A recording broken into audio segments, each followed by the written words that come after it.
viviendo en libertad. Raíces, firmes en la verdad. Raíces, viviendo en santidad. Visión de Isaías hijo de Amós, la cual vio acerca de Judá y Jerusalén en días de Usías, Jotam, Acaz y Ezequías, reyes de Judá. Oíd, cielos, y escucha tú, tierra, porque habla Jehová, crié hijos, y los engrandecí, y ellos se rebelaron contra mí. El buey conoce a su dueño, y el asno el pesebre de su señor. Israel no entiende. Mi pueblo no tiene conocimiento. Oh gente pecadora, pueblo cargado de maldad, generación de malignos, hijos depravados. Dejaron a Jehová, provocaron a ira al Santo de Israel, se volvieron atrás. ¿Por qué querréis ser castigados aún? ¿Todavía os rebelaréis? Toda cabeza está enferma, y todo corazón doliente. Desde la planta del pie hasta la cabeza no hay en él cosa sana, sino herida, hinchazón y podrida llaga. No están curadas, ni vendadas, ni suavizadas con aceite. Vuestra tierra está destruida, vuestras ciudades puestas a fuego, vuestra tierra delante de vosotros comida por extranjeros, y asolada como asolamiento de extraños. Y queda la hija de Sión como enramada en viña, y como cabaña en melonar, como ciudad asolada. Si Jehová de los ejércitos no nos hubiese dejado un resto pequeño, como Sodoma fuéramos, y semejantes a Gomorra. Príncipes de Sodoma, oíd la palabra de Jehová, escuchad la ley de nuestro Dios, pueblo de Gomorra. ¿Para qué me sirve, dice Jehová, la multitud de vuestros sacrificios? Hastiado estoy de holocaustos de carneros y de cebo de animales gordos. No quiero sangre de bueyes, ni de ovejas, ni de machos cabríos. ¿Quién demanda esto de vuestras manos, cuando venís a presentaros delante de mí para hollar mis atrios? No me traigáis más vana ofrenda. El incienso me es abominación. Luna nueva y día de reposo, el convocar asambleas, no lo puedo sufrir. Son iniquidad vuestras fiestas solemnes. Vuestras lunas nuevas y vuestras fiestas solemnes las tiene aborrecidas mi alma. Me son gravosas. Cansado estoy de soportarlas. Cuando extendáis vuestras manos, yo esconderé de vosotros mis ojos. Asimismo cuando multipliquéis la oración, yo no oiré. Llenas están de sangre vuestras manos. Lavaos y limpiaos. Quitad la iniquidad de vuestras obras de delante de mis ojos. Dejad de hacer lo malo. Aprended a hacer el bien. Buscad el juicio, restituid al agraviado, haced justicia al huérfano, amparad a la viuda. Venid luego, dice Jehová, y estemos a cuenta. Si vuestros pecados fueren como la grana, como la nieve serán emblanquecidos. Si fueren rojos como el carmesí, vendrán a ser como blanca lana. Si quisiereis y oyereis, comeréis el bien de la tierra. Si no quisiereis y fuereis rebeldes, seréis consumidos a espada. Porque la boca de Jehová lo ha dicho. ¿Cómo te has convertido en ramera, oh ciudad fiel? Llena estuvo de justicia, en ella habitó la equidad, pero ahora, los homicidas. Tu plata se ha convertido en escorias, tu vino está mezclado con agua. Tus príncipes, prevaricadores y compañeros de ladrones, todos aman el soborno, y van tras las recompensas. No hacen justicia al huérfano, ni llega a ellos la causa de la viuda.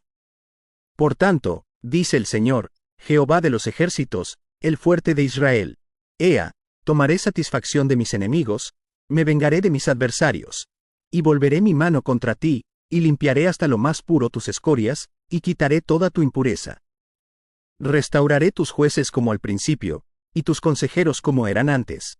Entonces te llamarán ciudad de justicia, ciudad fiel. Sión será rescatada con juicio, y los convertidos de ella con justicia. Pero los rebeldes y pecadores a una serán quebrantados, y los que dejan a Jehová serán consumidos. Entonces os avergonzarán las encinas que amasteis, y os afrentarán los huertos que escogisteis. Porque seréis como encina a la que se le cae la hoja, y como huerto al que le faltan las aguas. Y el fuerte será como estopa, y lo que hizo como centella, y ambos serán encendidos juntamente, y no habrá quien apague. Bendiciones y bienvenido a este su programa Raíces de la Iglesia Bautista Peniel, aquí en la ciudad de Ocala. Hoy estaremos estudiando el libro de Isaías, y este es uno de los más gloriosos de toda la Biblia. No es casualidad que muchos lo llamen el Evangelio del Antiguo Testamento, porque ningún otro profeta habló con tanta claridad acerca del Mesías. Isaías ministró durante los reinados de Usías, Jotán, Acaz y Ezequías, aproximadamente entre los años 740 y 700 a.C. Fueron tiempos de prosperidad económica, pero también de una profunda decadencia espiritual. El pueblo seguía asistiendo al templo, ofreciendo sacrificios y celebrando las fiestas religiosas, pero su corazón estaba lejos de Dios. Su nombre significa Jehová salva, y ese nombre resume todo el mensaje del libro. Dios juzga el pecado, pero también provee la salvación. Es interesante que Isaías no comienza anunciando al Mesías, sino mostrando la condición del corazón humano, antes de presentar el remedio. Dios revela la enfermedad. Antes de anunciar la gracia, expone el pecado. Y este es el mismo orden que aparece en el Nuevo Testamento. La ley prepara el camino para el Evangelio. El Santo de Israel llama a pecadores a volverse a Él. Y precisamente esto es lo que estaremos viendo en el capítulo 1. El texto que más me gusta es el versículo 18 que dice: venid luego, dice Jehová, y estemos a cuenta. Si vuestros pecados fueren como la grana, como la nieve serán emblanquecidos. Así que este capítulo funciona como la introducción de todo el libro. En él encontramos 4 grandes verdades que recorrerán toda la profecía. Número 1, Dios es santo. Número 2, el hombre es totalmente pecador. Número 3, Dios ofrece gracia al arrepentido. Y número 4, solo un remanente será salvo. Así que en los versículos del 2 al 9 estaremos viendo cómo el pecado rompe la relación con el Padre. Dice el texto: oíd cielos y escucha tú tierra, porque habla Jehová. Aquí vemos que Dios presenta una demanda judicial. Isaías utiliza el lenguaje de un tribunal, llama como testigos al cielo y a la tierra exactamente como hizo Moisés en Deuteronomio 32:1, porque Israel había quebrantado el pacto. No era simplemente un pueblo que había cometido algunos errores, era un pueblo que había roto la relación con su Dios. El acusado ahora era Judá, el juez era Dios, los testigos eran toda la creación. Y la evidencia era irrefutable. El pecado vemos que es una rebelión contra el amor del Padre. Dios dice: crié hijos y los engrandecí y ellos se rebelaron contra mí. No habla primero como rey, habla como padre. Los había sacado de Egipto, los había alimentado en el desierto, les había dado la tierra prometida, los había protegido durante siglos. Sin embargo, ellos respondieron con rebeldía. Y este verbo significa rebelarse deliberadamente contra la autoridad legítima. No describe una caída accidental, sino una insurrección consciente. Y este sigue siendo el verdadero problema del ser humano. El pecado no consiste solamente en hacer cosas malas. Es vivir como si Dios no tuviera derecho sobre nuestras vidas. Esto ocurrió con Adán, eso ocurrió con Israel. Eso ocurre con toda la humanidad. Como también escribió el apóstol Pablo: por cuanto todos pecaron y están destituidos de la gloria de Dios. Los animales reconocen a su dueño, pero el hombre no. Isaías continúa diciendo: el buey conoce a su dueño y el asno el pesebre de su señor. Israel no entiende. ¡Qué comparación tan humillante! Los animales poseen menos inteligencia que el hombre. Sin embargo, conocen quién los alimenta. Israel disfrutaba de las bendiciones de Dios, pero olvidaba al dador. La raíz del pecado siempre es la ingratitud. Pablo nos enseña en Romanos 1:21, pues habiendo conocido a Dios, no le glorificaron como a Dios, ni le dieron gracias. Cuando el corazón deja de reconocer al Señor, inevitablemente termina adorando otra cosa. El pecado enferma completamente al ser humano. Isaías ahora emplea la imagen de un cuerpo cubierto de heridas. Toda cabeza está enferma y todo corazón doliente. Desde la planta del pie hasta la cabeza no había parte sana. Esta no es solamente una descripción de Judá, es un retrato de toda la humanidad caída. No significa que cada persona sea tan mala como podría llegar a ser. Significa que todo nuestro ser quedó afectado por el pecado. Nuestra mente, nuestra voluntad, nuestros deseos, nuestros afectos, nuestra conciencia. Todo nuestro ser necesita ser restaurado. Y esta es la doctrina que posteriormente Pablo desarrolla en el libro de los Romanos. Recordemos que las heridas del pecado no pueden curarse mientras el pecador se niegue a arrepentirse. Así que la disciplina revela el amor de Dios. Isaías pregunta: ¿por qué queréis ser castigados aún? Dios ya había enviado disciplina. Invasiones, derrotas, escaseces, dolor, pero el pueblo seguía endurecido. La disciplina no era señal de abandono, era evidencia que Dios todavía llamaba a su pueblo. Hebreos 12:6 dice: porque el Señor al que ama, disciplina. El mayor peligro no es sufrir, el mayor peligro es sufrir y no aprender nada. Ahora siempre va a existir un remanente por gracia. Isaías concluye esta sección diciendo: si Jehová de los ejércitos no nos hubiese dejado un resto pequeño. Aquí aparece uno de los grandes temas del libro, el remanente. No todos serían destruidos, no porque fueran mejores, sino porque Dios había prometido traer al Mesías mediante ese pueblo.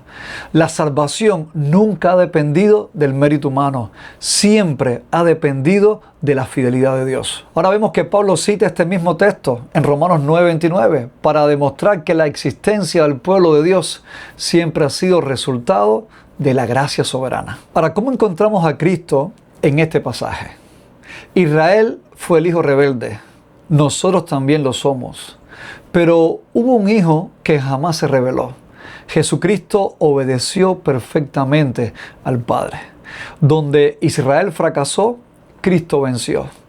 Donde nosotros desobedecimos, Él permaneció fiel. Él llevó sobre sí nuestras heridas para darnos su justicia. Como anunciaría más adelante Isaías: mas Él herido fue por nuestras rebeliones, molido por nuestros pecados. Dice también la Escritura: y por su llaga todos nosotros fuimos curados. Isaías 53:5. Así que el diagnóstico devastador de Isaías capítulo 1 prepara el camino para la esperanza gloriosa de Isaías 53. El mismo Dios que denuncia el pecado es el Dios que provee el Salvador. Ahora en la sección de los versículos 10 al 20 veremos la religión que Dios aborrece, pero también veremos el arrepentimiento que Él ofrece. El verdadero culto no consiste en ceremonias, sino en un corazón transformado por la gracia de Dios. Es posible asistir a la iglesia, cantar himnos, ofrendar, orar e incluso servir, y al mismo tiempo tener un corazón lejos de Dios. Este era el problema de Judá. No habían abandonado el templo, no habían dejado los sacrificios, no habían dejado las fiestas, habían abandonado a Dios. Isaías denuncia una religión vacía y señala al único camino que nos guía hacia la restauración, el arrepentimiento que culmina en la persona del Mesías. Así que Dios rechaza la adoración hipócrita. Dice el texto: ¿para qué me sirve, dice Jehová, la multitud de vuestros sacrificios? La primera sorpresa del texto es que Dios no critica la ausencia del culto, critica el culto mismo, no porque fuera incorrecto, sino porque provenía de corazones rebeldes. Aquí la palabra hebrea para abominación, tovebah, significa algo detestable, repugnante. Lo que ellos consideraban adoración, Dios lo consideraba una ofensa. Dios enumera sacrificios, incienso, fiestas, sábados, reuniones solemnes, y todo esto era bíblicamente correcto, pero espiritualmente muerto. ¿Por qué? Versículo 15 dice: vuestras manos están llenas de sangre. No necesariamente sangre literal, representa vidas marcadas por la injusticia, violencia y pecado. Las manos levantadas para orar eran las mismas manos que oprimían al prójimo. No hay culto aceptable cuando la vida contradice la oración. Jesús dice en Mateo 15 del 8 al 9, este pueblo de labios me honra, mas su corazón está lejos de mí. Entendamos, Dios no necesita nuestras canciones, necesita nuestro corazón. No impresionamos a Dios cuando cantamos, le importa cómo vivimos. Una iglesia puede tener excelente liturgia y estar espiritualmente enferma. Así que en los versos del 16 al 17, Dios demanda un arrepentimiento que produce cambio. Aquí aparecen 10 imperativos. No basta con sentir culpa, debe existir una transformación. Los primeros 4 son negativos. Lavaos, limpiaos, quitad, dejad. El pecado debe abandonarse. Luego vienen los positivos. Aprended a hacer el bien. Buscad el juicio, restituid al agraviado, haced justicia al huérfano, amparad a la viuda. El arrepentimiento siempre produce frutos. En el hebreo, lavaos proviene de una acción reflexiva. Ellos debían responder al llamado de Dios. Sin embargo, toda limpieza verdadera proviene finalmente del Señor. La religión verdadera siempre afecta la manera en que tratamos a los demás. Jesús dejó en Juan 13:35 esta gran verdad resumida. En esto conocerán todos que sois mis discípulos, si tuviereis amor los unos con los otros. Así que mi amado hermano, no basta dejar el pecado. Hay que comenzar a practicar la justicia, la santidad. Porque la santidad no consiste únicamente en evitar el mal, también consiste en hacer el bien. Ahora llegamos al texto clave de este capítulo, el más hermoso, pudiéramos decir, de toda esta sección. Dios ofrece el perdón más extraordinario. Dice la palabra, venid luego, dice Jehová. Literalmente, vengan. Resolvamos este asunto. Y este es el lenguaje precisamente de un juez que invita al culpable. Aunque vuestros pecados sean como la grana. Aquí la grana era un tinte rojo intenso. Penetraba profundamente en la tela. Era prácticamente imposible quitarlo. Como la nieve, dice el resto del pasaje, serán emblanquecidos. Solo Dios puede hacer esto. No promete cubrir, promete limpiar. Cristo cumple esta promesa. Su sangre limpia lo que ningún esfuerzo humano puede limpiar. 1 Juan 1:7 dice, la sangre de Jesucristo, su Hijo, nos limpia de todo pecado. Hebreos 9:14 nos enseña cuánto más la sangre de Cristo limpiará vuestras conciencias de obras muertas para que sirvamos al Dios vivo. Isaías anticipa aquí la doctrina de la justificación. El Dios que juzga es el mismo Dios que provee el perdón. Así que, hermanos míos, tenemos que tomar una decisión. Dice los versos del 19 al 20, si obedecen, vivirán. Si persisten en rebelarse, serán consumidos. No existe neutralidad. La palabra rehusáis implica rechazar deliberadamente. No es ignorancia, es resistencia voluntaria. Cristo hoy nos hace el mismo llamado. El que cree en el Hijo tiene vida eterna, pero el que rehúsa creer en el Hijo no verá la vida, sino que la ira de Dios está sobre él. Pudiéramos resumir entonces esta parte diciendo que la salvación siempre exige una respuesta. Para el creyente, examina si tu corazón nace de un corazón rendido. No permitas que la rutina sustituya la comunión. Para la iglesia, la ortodoxia sin obediencia produce hipocresía. Una iglesia sana ama la verdad y practica la justicia. Para los inconversos, no importa cuán profundo haya sido tu pecado, Cristo puede dejar blanca el alma más manchada. Entonces vemos que este capítulo apunta constantemente al Evangelio. Nosotros éramos los hijos rebeldes. Estábamos completamente enfermos por el pecado. Merecíamos el juicio de Sodoma. Ninguna religión podía salvarnos. Cristo nos limpia completamente. En Él encontramos obediencia perfecta y vida eterna. Lo que Isaías anuncia como promesa, Cristo lo consumó en la cruz. Así que a manera de conclusión, Dios no busca una religión impecable, sino un corazón arrepentido. Él rechaza la apariencia sin obediencia, pero recibe con gracia al pecador que se vuelve a Él. El mensaje aquí sigue vigente. La adoración verdadera nace de una vida transformada por la gracia de Dios.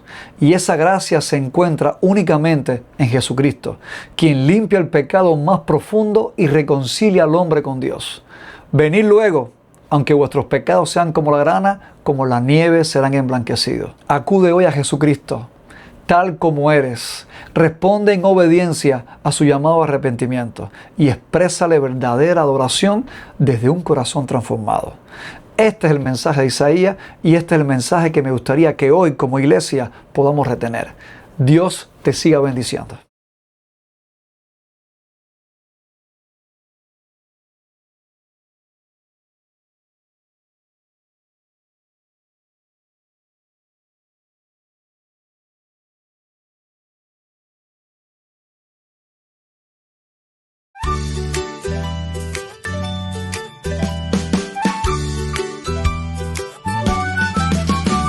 Raíces, firmes en la verdad, raíces, viviendo en libertad, raíces, firmes en la